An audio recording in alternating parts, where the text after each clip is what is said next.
प्यारे बच्चों, कैसे हैं? आज हम इकाई 7 का संपूर्ण रिवीजन कराएंगे शॉर्ट में। तो सबसे पहले इसमें जो टॉपिक आता है, जो टॉपिक की नेम है प्रकाश वैद्युत प्रभाव। जैसे इसमें विदित हो रहा है प्रकाश, जब प्रकाश की किरणें किसी धातु की सतह पर पड़ती है तो धातु की सतह से इलेक्ट्रॉनों को क्या कर देती है? उत्सर्जित करवा देती है।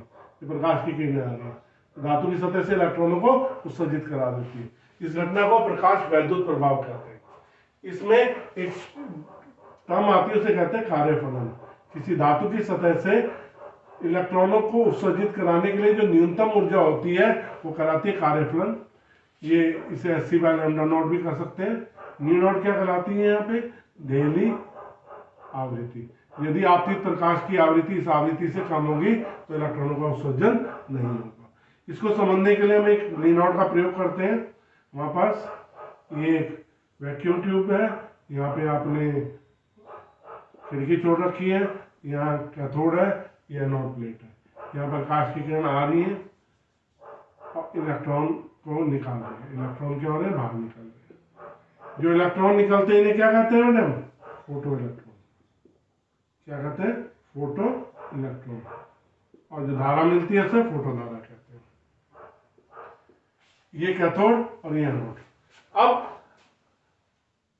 आपतित प्रकाश की तीव्रता, तीव्रता का मतलब होता है प्रकाश किस फॉर्म में आ रहा है?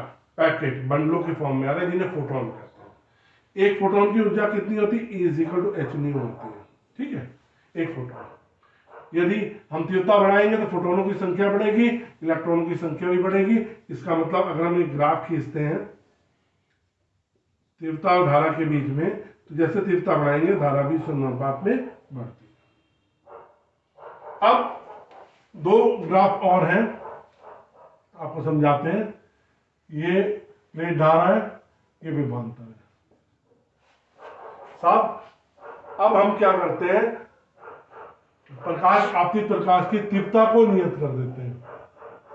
तीव्रता क्या होगी? सॉरी, आवृत्ति को क्या कर देते हैं? नियत कर देते हैं।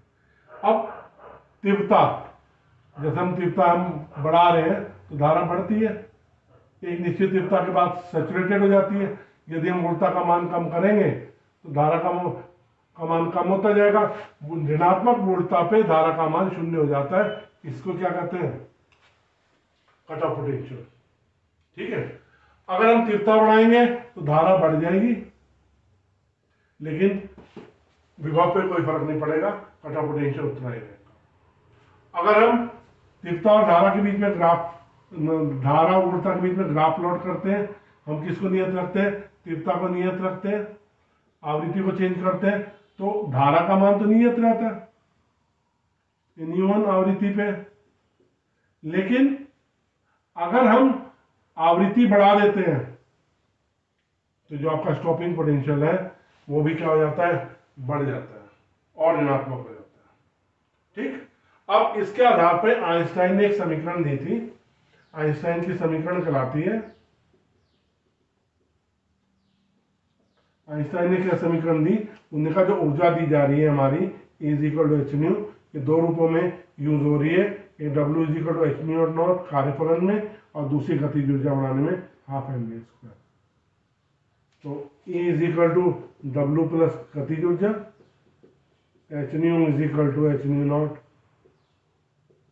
प्लस 12mv मैक्सिमम स्क्वायर कर दो।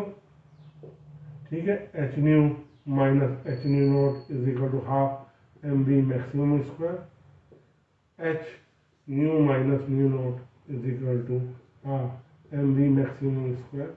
देखो, यदि न्यू का मान न्यू नॉट से कम है तो कोई भी प्रकाश क्या होगा? इलेक्ट्रॉन नहीं निकलेंगे, फोटो इलेक्ट्रॉन नहीं निकलेंगे, प्रकाश वैद्युत प्रभाव नहीं होगा। अगर न्यू = न्यू नॉट होगा, इलेक्ट्रॉन निकलेंगे तो, लेकिन उनकी गतिज ऊर्जा क्या होगी? 0 होगी। और न्यू का मान न्यू नॉट से ज्यादा होगा तो इलेक्ट्रॉन निकलेंगे और गतिज ऊर्जा भी 0 से क्या होगी? ज्यादा होगी। यहाँ आइंस्टाइन की प्रकाश वैद्युत समीकरण कहलाती है।